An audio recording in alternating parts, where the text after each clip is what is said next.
Welcome to part 2 of Why Am I with Quinn Dunki. She is definitely the blondiest of hackers, to be sure. I really hope you guys enjoy the conclusion of my chat with Quinn. One of my favorite parts about your videos too is that you not only do you leave the mistakes in, but you highlight them. And for me, that is one of my favorite parts. I love to see the process. I want to know how the sausage is made, but a lot of people, whenever you're watching their videos or anything like that, like the confidence porn, somebody that's been doing this for 20 years and they've been doing the same thing, they're amazing at it and it's mesmerizing, but they do it perfect every single time. And I like to, sometimes I'll say, hey, I want to make this thing, but I'm not going to look and see how anybody else has done it. I'm just going to bang my head against it and see if I can figure it out. And it's that trial and error. That's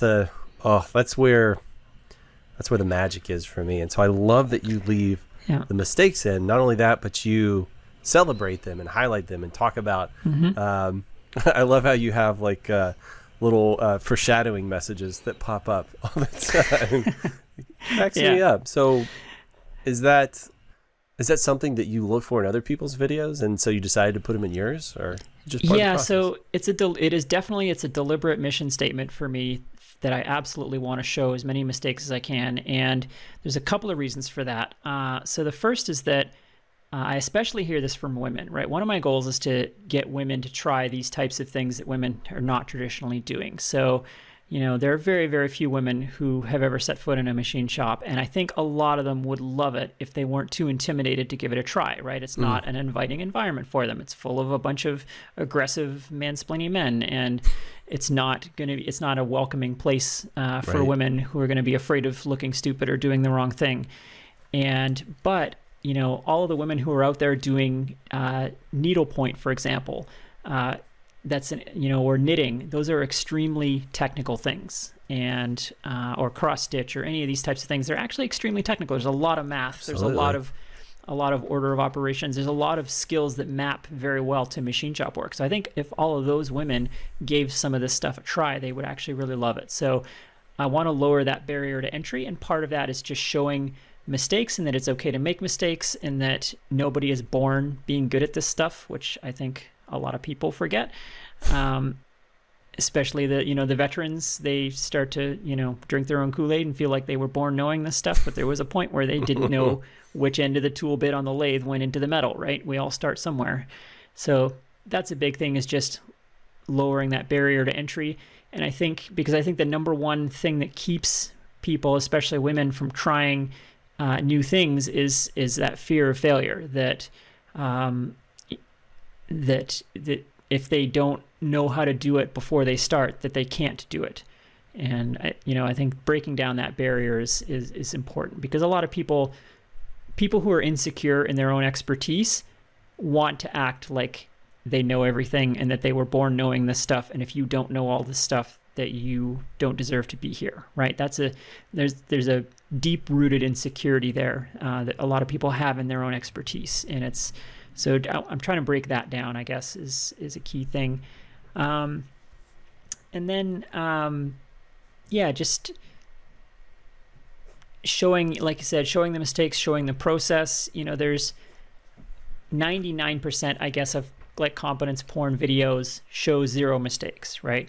And there's two types of people making those videos. There are the people who are just generally super good at it, and so they don't make a lot of mistakes, and the Adam Booths of the world. But then there is a second, I think, much larger group of YouTubers who are just editing out all the mistakes because they're afraid of looking, bad. And to be fair to those YouTubers, they're also just trying to head off all the negative comments, right? Because YouTube is just a fire hose of negativity and from the commenters. So there's a natural inclination to edit out those mistakes because you don't want to deal with the anxiety of those comments. But I want to offset that. And, one of the things that we talk about a lot at my day job is the power of vulnerability.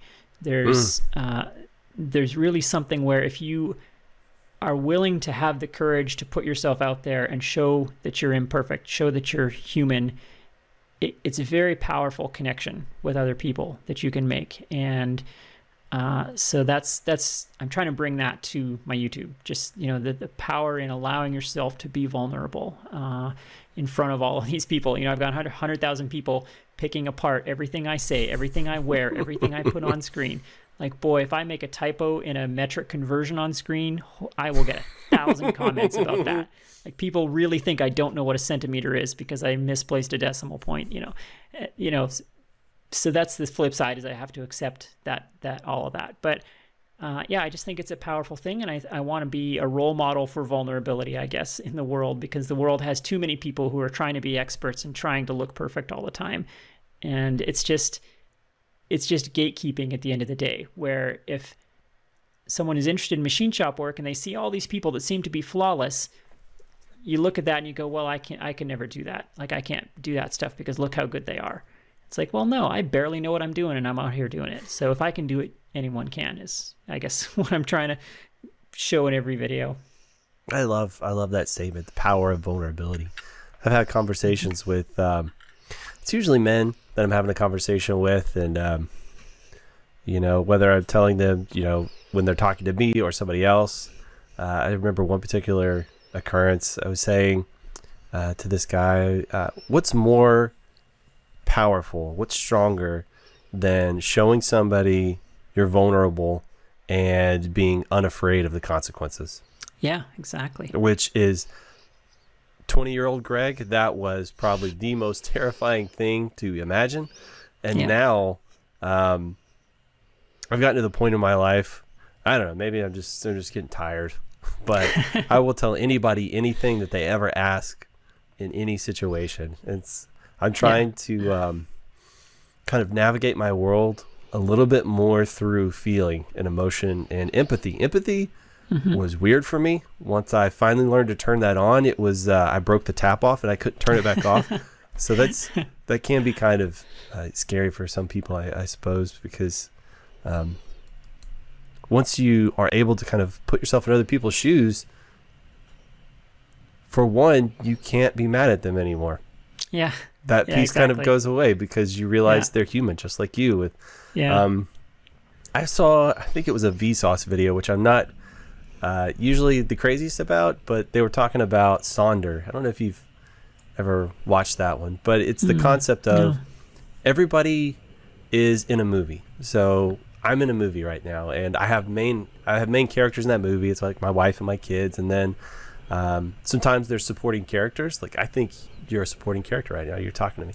But then there's extras. Like, there's somebody that you might pass on the street and you'll never see them again. And Sonder is the realization that person has just as rich a life full of complications, trials and tribulations, as you. And once you start looking at the world through that lens, and you see somebody that wrongs you in some way, and you can rationalize why they did that, you can't be mad at them anymore. That's helped me in my work life a lot, because inevitably somebody's going to step on your toes, and that guy's going to be there every day, or that girl, or whatever it happens to be. And if you can learn to see them as a human, you can learn to forgive that stuff.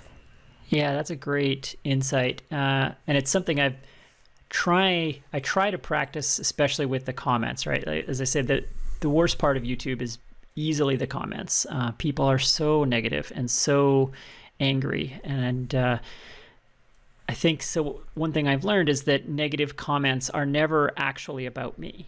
They're always about something in that person's life. They are unhappy in their job, or they had a fight with their spouse, or they had a car accident that day, or whatever. Something is wrong in their life, and this is how they're expressing it. They're expressing it by, taking cheap shots at this woman on the internet. And I think understanding that, having empathy for that person is out there and they're in pain and they're hurting, and that's this is just the only outlet that they have for whatever reason, does help have a thicker skin about those comments. It still sucks. It's rough to read those comments, but it definitely helps. Sometimes I wish they would see me as a person, but there's this point where, when your YouTube channel gets to a certain size, where you stop being a person and you start being an abstract concept to people, So, they don't see me as a human being. They see me as a YouTube channel. Right. And so people will say nasty things about me in the comment threads, and it's like, but you guys know I'm reading these, right? Like, it's like they're talking, it's like they're standing in the room talking about you like you're not there. And it's a weird thing that happens. But anyway, at least I can do is have empathy for them if they can't always have empathy for me. I think that definitely makes sense, right? Because you're an actor on a television show to them, right? You're not this real human, which, folks, I don't know if you realize this, but YouTube, these are real human beings you're talking. It's like, it's crazy to think about, but yes, you are with thoughts and feelings and hopes and wants and desires. And when you cut them, it hurts them just the same as it does you. Yeah. Do you think you get a lot more, and I think I already have a pretty good indication of this, do you think you get a lot more heat in the comment section because you are a woman in a traditionally male-dominated world, like role? Yeah, I think so. I mean, it's hard to know for sure because I don't know how much other people moderate their comments, so I don't know how much negativity. I don't have hard data on that other people are getting, but I mean, I delete, so I do moderate my comments heavily for one thing, which a lot of channels don't, but so I delete probably 10 negative comments a day, and I block probably 10 people a week. So I don't know how that compares to other people, but evidence certainly suggests in life in general, and that women do get a lot more of the negativity, and it's also, though, just as much the tone of it is different. So it's a lot, the nature of the negativity, they criticize you personally instead of criticizing your skills, and they criticize what you wear or how you speak instead of, the mistakes that you might be making and what you're building, right? It's about, the criticism is very much about me and not about what I'm doing. And that's very different from other channels. When I read the negative comments on other people's machining channels, it's like, oh, you shouldn't have done X, at this particular part or whatever. Whereas me, it's like, I delete 10 comments about people who don't like my voice, or, who don't like the fact that I wear an apron, or, it's things like that. And just straight up old fashioned sexism. And there's lots of that too. And people telling me to make a sandwich or go have babies or whatever. But, I mean, that stuff's just like adorable. Like, okay, like, okay, 1950s guy, like, whatever. But, who let you out of the kitchen, dear? Yeah. That's hilarious. But before we get too far down that rabbit hole, I also want to say that 90% of the comments are overwhelmingly positive, and that's especially the people that, for every jerk who writes something really horrible in a comment thread, for every one of those, there are 5 people who write me a personal email saying how my videos help them through the pandemic, or help them through an illness, or is helping their daughter get excited about something in school, or I've had videos that have genuinely, or I've had emails that have made me cry. They're so beautiful from people, and so that that makes all the negativity worthwhile, for sure. That's something I'm always curious about with creative people, is what feeds you, what keeps you going, what, because you are a very busy individual. You are a very busy human. You do so much stuff just during the day, right? Just on a normal day. And so I'm keeping track of, well, she's working a day job, and then she has to do all this machining. She has to set up the camera. She has to move. She has to frame all this stuff. Oh, and then, by the way, once she's done with all that, she gets to edit all of that. Yeah. And you're pumping out a video a week. It's like, how do you, if it's not for your fans and the excitement of somebody discovering this stuff, it's like, I don't know what else would motivate people to keep going like that. Yeah, it's a lot of different things. It's definitely, connecting with the fans is a big one. I get excited about putting out content that I wished had existed in the world when I was starting, because I basically self-taught myself machine shop work on YouTube as well. So I went to the school of YouTube. But the videos that I wanted didn't exist. So I had to synthesize the information from a million different videos. And so I wanted ones that were more information dense. And so, I get a lot of motivation out of creating that content for the next person so that the next person has an easier time of it than I did getting started. So that's a lot of it. But I'm also, I'm chasing a dream with this, right? So I do have a dream of quitting my day job and doing YouTube for a living. And so that's a lot of it too. That's very motivating. Just seeing the channel grow every time, every 10,000 subscribers is, that much closer to the dream of doing this for a living. So, as much as I love software engineering and I love the company I work for and everything, it would be amazing to do this YouTube thing for a living. So that's where a lot of the motivation comes from. And I just love doing it. Like I love machine shop work. It's so much fun. I love building these little steam engines and all this stuff. And I just get so excited about it. It's the second thing I think I found in my life that gets me as excited as software engineering did, right? So I started programming at a young age and have done it in my free time my entire life because I just never get bored of it. It's always exciting and always interesting to me. And machine shop work is the same way. So I would be doing it anyway, whether I was pointing a camera at it or not. So I might as well point a camera at it. And I also enjoy the editing and I like creating these little videos. So, it all just kind of comes together, I guess, in that way. You have to, awesome. I guess the point is that you have to enjoy the journey. Like the YouTube channels that burn out, they make 10 videos and then stop. It's because they didn't enjoy the process. YouTube is not a destination. You can't, if you don't enjoy video editing and enjoy setting up shots and lighting and everything, you're not going to last because it is grueling. Like the algorithm demands a video per week. And a sacrifice every week. Exactly, yeah. And if you look at the woodworking channels, there's a reason that those guys all make cutting boards and bookends and salad bowls because that's a project that you can do in an afternoon because you need a week to edit and produce a video. And there are very, very few weekly machine shop channels because there's no meaningful machine shop project that you can do in a day, right? These are all long, slow projects. Machining is a lot slower than woodworking and a lot more time consuming. So a lot of the challenge for my channel was just coming up with a format that I can put out weekly videos. So like this morning I put out the letter punch jig video. Yeah. And there's that type of, yeah.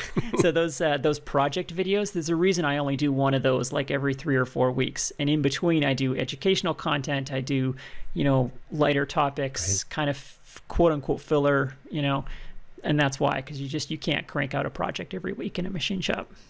All right. So you cover so much ground. I look like a crazy person in a serial killer movie. I need yarn to trace lines between everything. Yeah. Yeah. Something you said there, and I always try and remind people this, and there's going to be links towards the end and all that stuff, and there'll be links in the doobly-doo or whatever it happens to be. But support your favorite creators in whatever way works best for them. And I've been a patron supporter of yours for a long time. As a real adult now, I have myself an entertainment budget, and I don't really watch TV anymore. If I'm watching TV, I'm watching British television, which is, I don't know what that says about me, but oh God, I'm turning British. Look at this with the mustache and everything. It's happening to me, and their aphorisms and stuff are leaking into my brain. Yeah. But definitely support Blondie Hacks on Patreon. Go ahead. It's patreon.com/. So it's patreon.com/Quinn Dunki, QUINNDUNKI. Just because it predates Blondie Hacks, unfortunately, and you can't change the name. So here we are. Such is life. Yeah. But you do a lot of really cool stuff. So a lot of your projects, you have models associated with those, and you release that to a lot of your patrons and things like that, right? Yeah, my patrons get engineering drawings, which are really important if you want to do machine shop stuff. You have to have a precision drawing, so you get those. You get 3D models from Fusion 360 if you want to 3D print stuff or if you want to change the design. You get all of that, and you also get behind the scenes stuff. I do quick offhand videos, what I'm working on in the shop tonight, problems that I'm solving, behind the scenes details that might not make it into videos. That's all in there. So yeah, and then my upper levels, I also have some physical stuff. You get stickers and you get your name in the credits and all kinds of stuff. Well, I think it's just baller. Like the idea that for a tiny fraction of your followers, of your viewers, if they all just gave a few bucks to your Patreon, we could be making your dream of whatever it happens to be, right? Like if you decide you want to go solo and just do the video stuff, which would be pretty awesome. That would be pretty cool. And it just, I mean, it makes this channel a realization. The things that I truly enjoy about it, it helps. I'm not saying that money motivates everybody, but whenever you see that patron number grow, it you know, it helps feed you, right? It helps feed you creatively. Absolutely. Right? It's like, absolutely. Yeah, that's the ultimate form of approval, right? People are voting with their wallets and for the entertainment that they want. And it's a great time to be a creator like this. It really is, because you know, this hyper niche content is now out there. Whatever your hobby is, someone is, you know, devoting energy to making that content now. And the idea that, you know, when I was a teenager, that I could watch, you know, an hour-long show about making a steam engine model, like, that's amazing to me that now exists and that you can go and watch that. And so, yeah, a lot of people are willing to support that financially, and it's awesome. So, and you know, and Patreon is such a good service. Like, that has really enabled people like me to do this, because you know, YouTube ad revenue it's a few bucks here and there, and I sell a few t-shirts and coffee mugs, and that's a little spending money, and I got the Amazon affiliate links. None of that adds up to very much. It's really Patreon that's you know, keeping the lights on. Yeah, that's definitely it's a motivator for me. So I do an alternate podcast that's technical, and sometimes, you know, like all of us, we get a little burned out, but then, you know, I see that number, and honestly, the community that it's helped foster, that's what pushes me. That's what keeps me doing it all the time. So I love that. But you mentioned the steam engine, and I want to say, and I might be misquoting here, but I want to say that is one of the things that got you into machining to begin with, right? It is, yeah. I've had this dream of building a steam engine from scratch since, I don't know, I was little. Like, somewhere, I don't know, at age 10 or something, I learned that that's a thing that people do, and that's something you can do. And that seed got planted in my head, and it took 40 years before I guess realized it. But yeah, that's one of those. There's two things in my life that I've always really wanted to do: build a computer from scratch and build a steam engine from scratch. And so now I've managed to do both of those. But yeah, it's something that's always been in there. I don't know very many 10-year-olds that are like writing their bucket list saying build computer and steam engine. It's just, I think it's as good as time as any. Let's go back in time. Yeah. Little Quinn on the prairie. You were born and raised in Canada, or what? When did you get over here? Yeah, born and raised in Canada.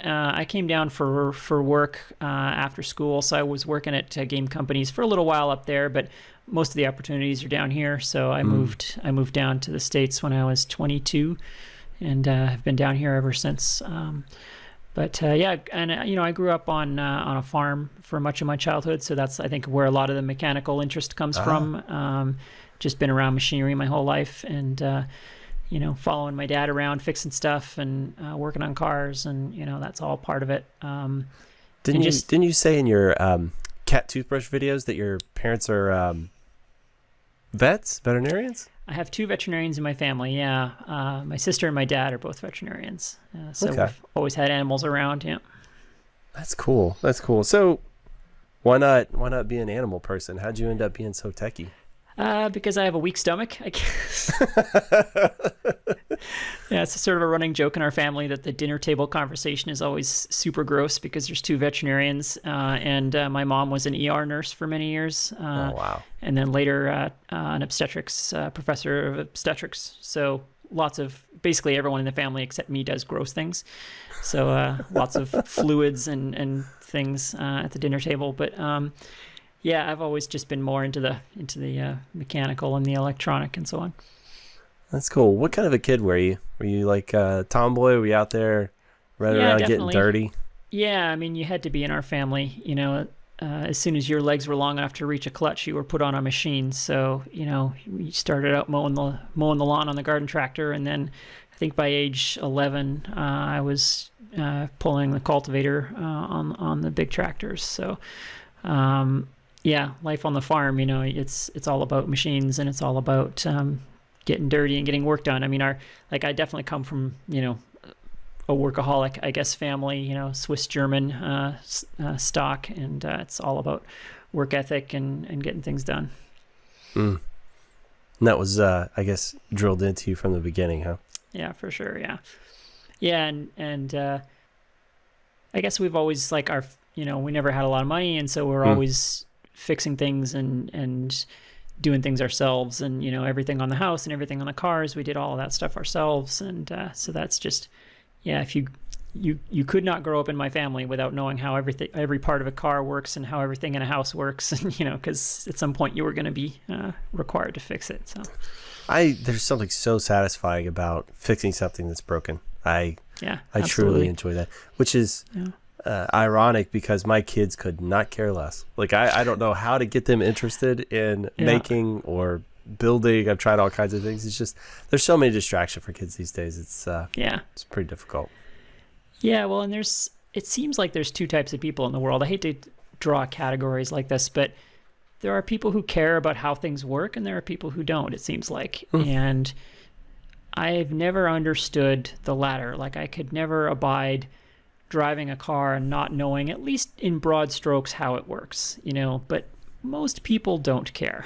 It breaks my brain. Have no interest. I was the kid looking up, like, how do water towers work? How do toilets work? Totally. It's like, I'll be the first to tell you, I want to absolutely know how that thing works. Do I want to go and, fish out a clog out of the toilet, remove the toilet, do all that stuff? No, I don't want to do that. I just want to know how it works. I want to know how that stuff functions. Yeah, totally. There's something about my brain that needs to know. Yeah, no, totally. Yeah, even if I don't actually do it, I want to know how. Yeah, for sure. There's plenty of stuff that I won't do. Like, I don't do plumbing. I draw a line there just because, mostly because the penalty for failure is really high. Like, if you don't do it right, then it does $10,000 worth of damage to your house. So I don't do that. But I want to know how plumbing works.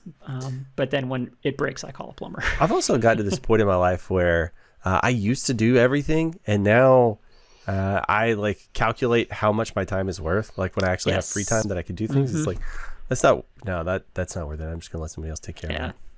Yeah, no, totally. When you're young, you have time and no money, and when you're old, you have money and no time. Yeah. And, Eloquently put. There you are. Yeah. Sums it up perfectly. Definitely in the more money than time phase of life, for sure. Gotcha. So you went to university, computer science, I assume? Yes. Yeah. Gotcha.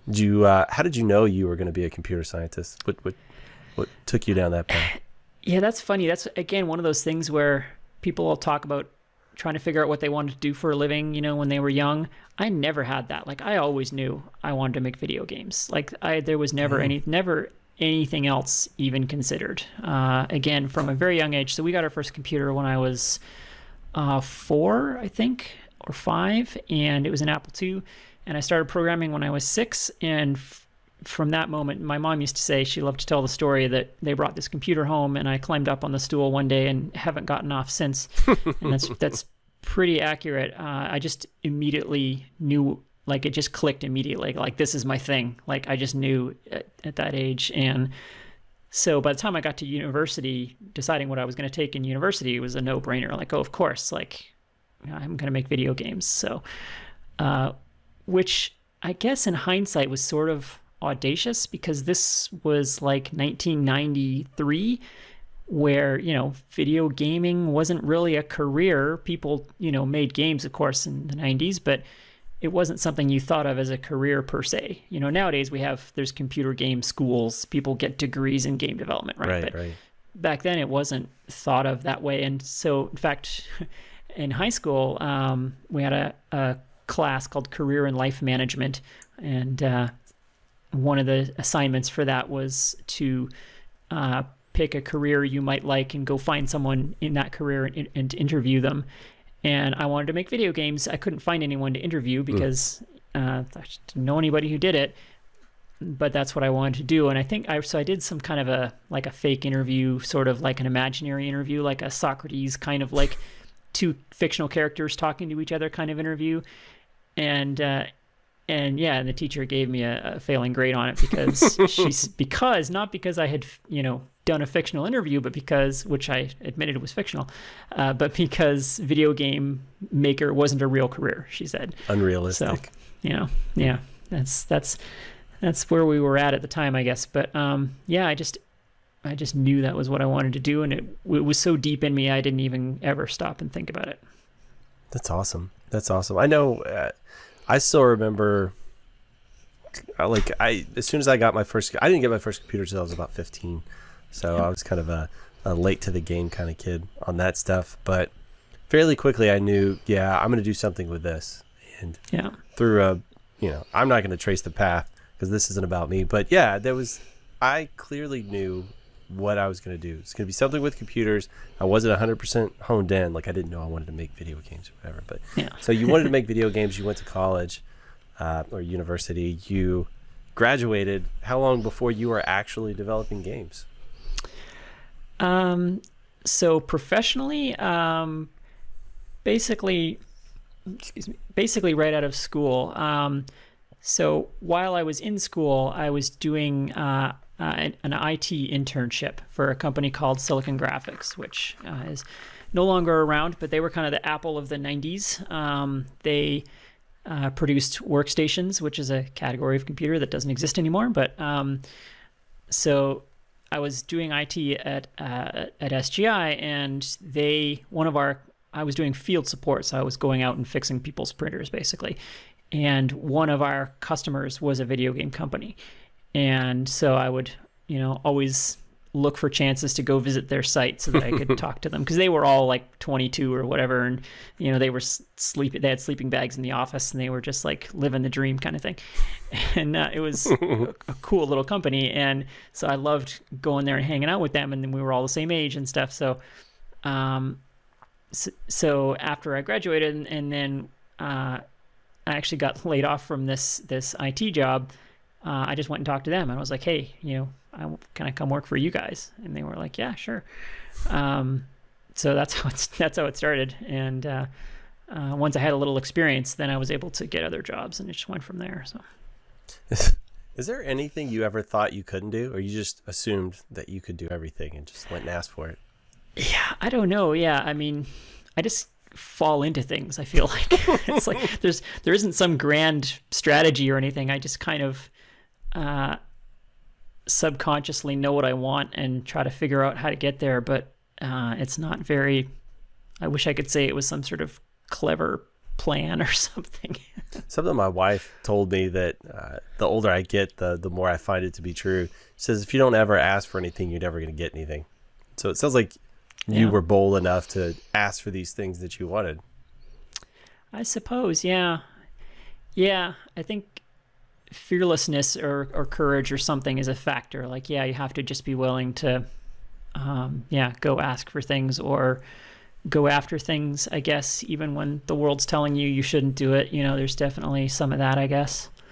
I think I just don't think about it that much. Like, I get motivated to do something and I just go after it, and I don't stop and think if I shouldn't do this. I guess it never, like, honestly, at 19, it never occurred to me that I shouldn't try to make video games for a living because I wanted it so badly. And I just never gave it a lot of thought. I just figured out, like, okay, what's the next best thing I can do that'll get me closer to that goal? And here was this company, so I'll go talk to them. Like, it was just kind of seemed obvious to me at the time, I guess. I'm jealous. I'm jealous of that feeling.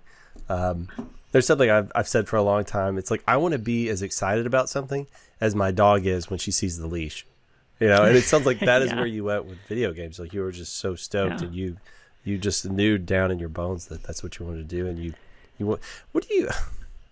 so at 19, you had that in you. So that was something that was, I guess, bred into you, or maybe you're just more stubborn than some of the folks I know. But what's interesting, because you were talking, I'm going to go back in time a minute, where you were talking about how a lot of women, maybe feel like if, they can't immediately succeed at something, they shouldn't attempt it or something like that. But that was never, like, that sounds like a 180 from your mentality. It's like, yeah, of course I can do this thing, and I just go and I do this. Yeah. And I think somewhere along the way, I realized that most women don't feel that way, or don't feel safe enough to try those things that are outside of their norm, outside of their comfort zone. I think I don't seem to have the bone in my body that stops me from trying things, but most people do have that. And so I want to, I guess, help other people, get rid of that, I guess. So I think that's a lot of it. As I've gotten older, I've definitely reflected on this a fair bit. And I think it is kind of an awesome gift to be able to figure out things like that get you so excited to do it that no barrier can ever be high enough, because you want it so badly. It excites you so much that, you're going to make it happen, I think. But it's also, I just consider myself very, very lucky, honestly, because I have these things that excite me that much. And they are things that happen to be things that you can do for a living, right? Yeah. Like if my supreme passion that gets me out of bed every day was pottery or flower arranging or whatever, well, okay, great. Or playing guitar or whatever, like, okay, probably never going to make any real money doing that. And that's unfortunate. So you better go learn to like accounting or something else instead. And, those people kind of go through their life sort of moderately happy, but not, really ever super excited. So I'm super lucky that the thing that I love, the things plural that I love, all happen to also be things that people will pay you for. So that's really what it boils down to. I think it's just luck that, my passions are things that you can go and get a job doing. Yeah. With an asterisk, you could theoretically, a 19-year-old in the 90s could say, yeah, I want to go and do that. But you actually manifested it. You made it happen. And that's pretty awesome. Yeah. I mean, for sure. I never want to discount luck too much, because I think most people who are successful in life, I think it is mostly luck, because, those are the people that we talk to about success. But, I was lucky that I had this client that I was doing, on field support for, and I was lucky that they happened to be hiring, and I was lucky that, they liked me and so on. So there was definitely lots of luck there involved. And, this was a small city in Canada. They were literally the only game company for a 1,500-mile radius, and they happened to be, here in this area where I worked. And, so there was definitely a lot of luck there as well. I've often thought about, like, if video games didn't exist, what would I have done instead? Or if I'd been born in the 1800s, yes, everybody exactly. plays that game, 1750 or whatever. Yeah, what would I be doing instead? And again, assuming no cultural barriers or whatever. I mean, because let's be honest, I would be, owned by some man and cranking out babies. Yeah, you'd be churning butter, or to be a scullery maid or something. So but assuming cultural barriers broken down and so on. It would be something like steam engines or something, every era has something technical associated with it, and whether it's astronomy or steam engines or what have you. So it would be something else along those lines. I think there are sufficiently, because what I love is deep technical topics and building things up from first principles. Like those are kind of the two abstract aspects of the subject matter that I like. So that's why software engineering and machining appeal to me. And there's plenty of other technical topics that have those elements to them. So one of those would also excite me. Computers happen to be the thing that was around at the time. So that's what I latched onto, I think. It's interesting. But that feeling of like building something up from scratch, and then that feeling of like an endless well of knowledge, that you can draw on and keep learning more and keep getting better, those two things combined. So machining is another good example of that, where you start with these very basic first principles, like creating a reference surface and, single point cutting and why that creates precision.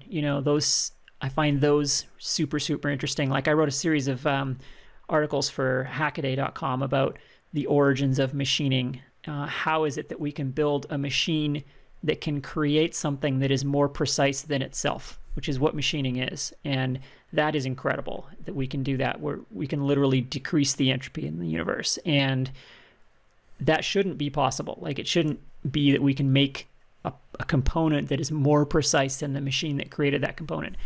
but that is literally what we're doing. And so that idea is so interesting to me that it spawns this whole other, well of knowledge. And so anything that has those elements to it, I'm going to be drawn to, I guess. We don't have nearly enough time for these conversations. I have so many. my writings are getting even more mad. Yeah. Something that occurred to me is you're talking about the fundamentals of building something, like building something from scratch in the ground up. What is it that's so satisfying? Is it just the process of all the information you're learning, or do you?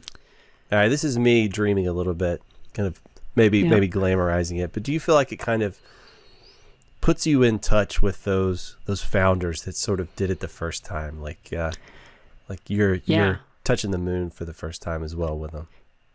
Yeah, 100%. Like the reason that I built Veronica, the 8-bit computer from scratch, is because I was so fascinated by the story of Steve Wozniak, who wanted a computer, and you couldn't buy them in 1976. So he sat down and figured out how they work. He was not formally educated in electrical engineering, but he just really wanted a computer. So he sat down and figured out how they worked and then built one from scratch himself. And I was so fascinated by that because, there was nothing, right? There was no software. There was, no examples to follow. He just figured it out. And that journey was so fascinating to me that I wanted to take the same journey. I wanted to walk in his footsteps. So that is literally what I did with that computer project, was kind of starting with the same level of technology that Woz had and trying to retrace his steps. So yeah, absolutely. That's a lot of it. The act of creation is such a powerful thing to me. Like it's so, starting with a tiny kernel of something and then adding a piece to it and adding a piece to it and increasing the complexity and adding layers of complexity as you go until you build up to a big thing like you do when you're writing a big software project or something. That feeling is just, it's the greatest feeling in the world. That's a feeling that gets me out of bed every day, like whether it's machining or software or hardware or whatever. That increasing complexity and building on something, adding modules, like it's just something about that. I love that. I built networks for a living, and now I do automation. So that's kind of my thing. And so I love that because I basically take things into their constituent parts, and then you start Lego breaking them together to make these amazing workflows. Something that's always captured me is when computers control the real world. And I'm doing more like enterprise automation, not like industrial automation and stuff, but that's still there's something so magical about that I truly love. Yeah, it's why people love robots, right? Like software code that's making something physical move. There's something really magical about that. Absolutely. So another thing you were talking about, I go forever. The precision that you love finding in things and building. Some exercise that I occasionally like to, I love hypotheticals. So I was thinking all technology disappears or you find yourself in some foreign place.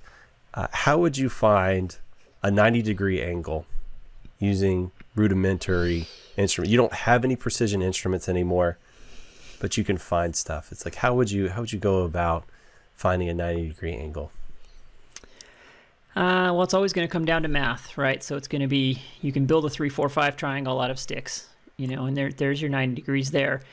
And the great thing about math is that the units don't matter. So the width of your hand or whatever you have is your unit. And so you can make a perfect 90 degree that way. But one of the things that's interested me a lot about machine shop work, again, is the first principles of it. How did we get from sticks and stones to precision surfaces? And so it all starts with what's called the 3 plates method. So there's this thing you can do where you can take 3 rocks and you rub them against each other in a specific order, and each time you do that, the rocks all get flatter. And you can literally keep doing that until you have a surface that's basically perfectly flat. And that's literally how they make granite surface plates, is this 3 plate method of rubbing pieces of granite.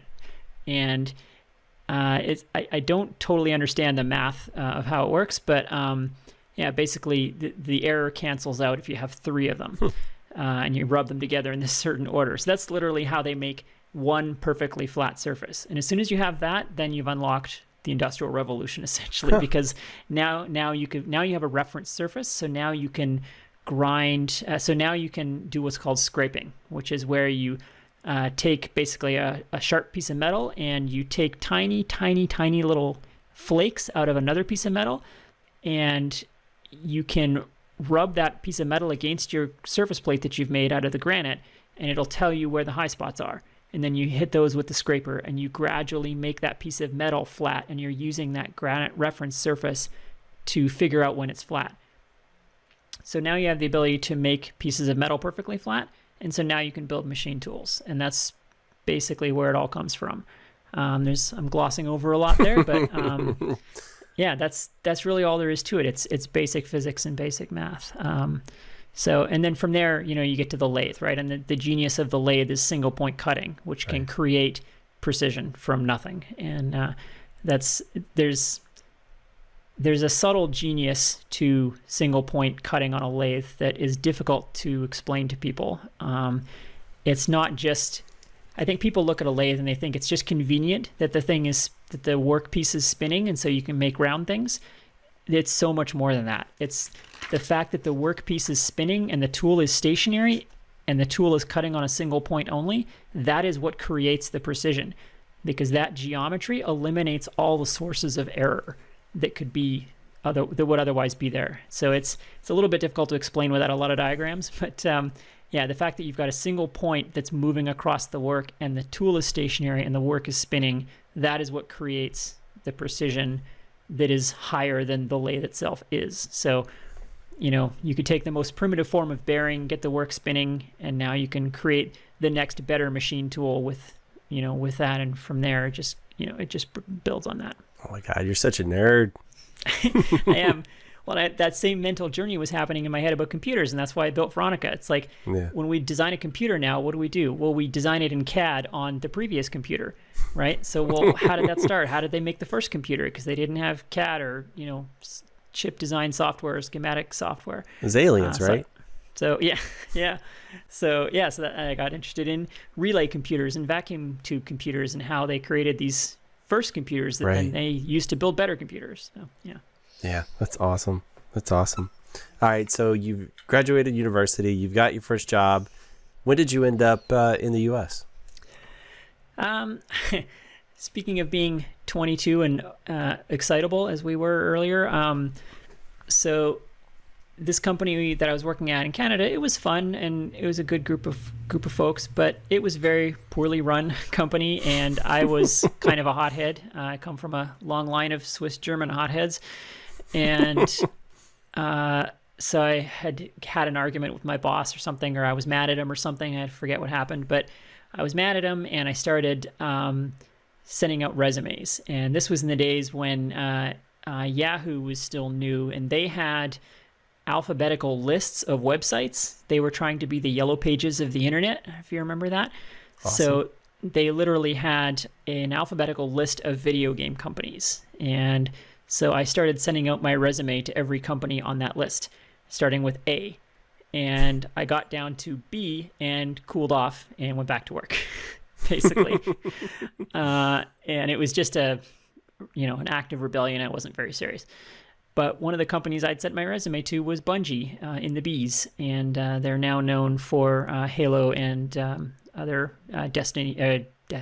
What's the other big game they did? I don't follow that stuff anymore, but anyway, they went on to big things, but at the time they were a very small company, and but they were in the Bs, and so they got my resume and they called me and they said, "Hey, we want to talk to you."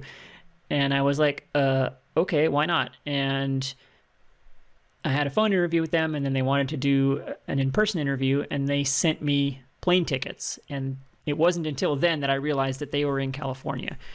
And so then I had a real moment where it's like, okay, do I do this crazy thing and consider moving to California or not? And again, just kind of fumbling along, not knowing enough to know I should be scared of this proposition. I just kind of did it. I went to the interview, and they offered me the job, and I took it. and I called a moving company and packed up everything and moved. And I mean, I was so, there's this thing where like, it's not exactly courage. It's more like you don't know enough to know what you don't know.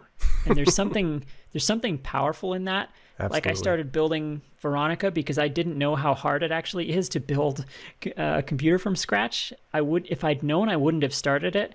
And it was the same thing with this. I would not have picked up my life and moved it to a different country if I knew how hard that actually is. But I didn't. I just said, I was like, all right, I guess I'll do this.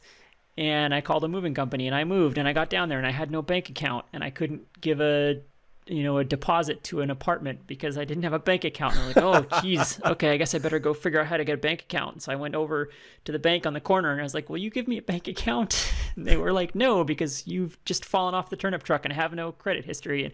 And, I had to figure all this out as I went along. But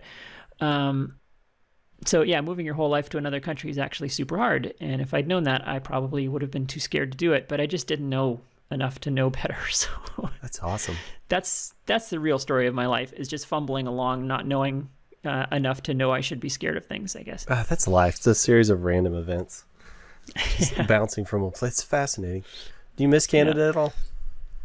I do. Yeah, I actually do plan to go back. We'll see how that goes. But yeah, I definitely would like to go back someday. It's hard being this far away from my family is the biggest thing. My family's all still up there. And, my mom passed away a few years ago and I almost didn't make it back for her last day. And that was a wake up call for me because, my dad's not getting any younger and I want to be there for him. So, when my mom died, my dad was there to do all of the estate things and, all the things that happen when someone dies. And so when he dies, there's going to be no one to do that stuff. I mean, my sister is up there, but, so anyway, yeah, I want to be closer to my family for all these sorts of reasons. And I miss the scenery and that sort of thing as well. I mean, the Rocky Mountains get in your blood and it's nowhere else really seems the same. Wow. So. Living in LA, you haven't experienced winter for quite some time. I don't know if are you ready for that jelly? It's definitely made me soft, yeah. Especially growing up in Calgary, where the winters can be especially punishing. I go home every year for Christmas, and it's well, not this year, but again, when travel wasn't an extreme sport, I would go home for Christmas, and there's always this moment where the airport doors open, and that like minus 30-degree air hits you in the face, and I realize how soft I have gotten living down here. But yeah. I can get it back. Mm-hmm. Yeah, eventually. All right, Quinn, we are nearing the end of that window, and I want to respect your time. But I wanted to ask you one last question, and that's when you walk into the shop and you turn the light on, describe to me the smell and the feeling of walking in there. What is that like for you? Boy, that's a good question. I've worked really hard to make the shop feel comfortable and homey. So I have a lot of light and I keep it warm. I like the warm air. So it feels like walking into my living room when I walk in there. I keep it clean and well lit and cozy kind of. And that's what I love. And yeah, it's a good feeling to walk out there and everything is organized and I know that I can start on a project and I'll have everything I need. So yeah, it's a very warm, comforting kind of feeling. And right now it smells like tung oil because I'm doing a little bit of woodworking in there. I'm actually currently wrapping my boiler in mahogany. It's a process called lagging. It's basically thermally insulating the boiler. And so I'm treating the wood with tung oil, so it smells great in there right now. Do you hide the metalworking tool's eyes while you're working? Yeah, it's funny. I throw a lot of shade at the woodworkers just as a running gag on the channel, but I don't have much for woodworking tools. I just bought the wood. You can buy little wood strips, so I just bought them that way. But I do like the way woodworking smells. I gotta give him that one. Yeah, I do too. That brings back some childhood stuff. When I smell like fresh pine and things like that, it makes me think of a lot of stuff from my childhood. Shenanigans with my uncle and stuff like that. Well, yeah, like we are right at the mark. So, I want to see what are your favorite ways for people to interact with you on the internet? If you wanted folks to find out more about you and I mean, we talked about so much stuff, but to be honest, we barely even scratched the surface. It kills me. You are just such. It's so frustrating because there's so many things I wanted to ask you. But if you wanted people to interact with you out on the internet, how would you have them do that? Yeah, well, a great place to start is my website, bloniehacks.com. From there, you can get everywhere else. Obviously, my YouTube channel, youtube.com/bloniehacks. There's no E in bloniehacks, by the way. People get that wrong a lot. It's blondihacks. It's a strange word. It's a whole thing about people. A lot of people ask, why is your machining channel called Blondie Hacks? It's a gibberish word that has nothing to do with machine shop work. It's a whole thing. Anyway, it's like the opposite of a brownie, right? The antithesis of a brownie is a blondie. Yeah, there see, you go. There it is. Yeah. It's a little bit of lore for everybody listening. Yeah. So you can also follow me on Instagram, Blondie Hacks. You can follow me on Twitter at Quinn Dunki, which tells you that I was on Twitter before Blondie Hacks existed. And that's basically it. I'm not on a lot of social media, but if you want to, see the occasional photo of what I'm working on or whatever, Instagram is where it's at. Yeah, that's basically it. Excellent. And I definitely want to encourage everyone to go to patreon.com/Quinn Dunki, QuinnDunki, right? Yes. And throw this lady some love because she is well worth it. Her content is amazing. All of the positivity that you put out there, I love it. All of the information, the sharing. Something somebody said one time that I hold really near and dear to me is this information, this knowledge that I've gained, it's not mine to hold and to hoard. It's mine to give out. And you definitely do that copiously, and I really appreciate you and everything you do. And thank you so much for burning time with a complete stranger.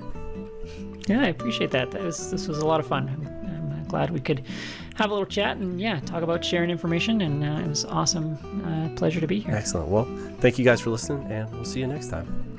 And now I click stop on all of these little buttons.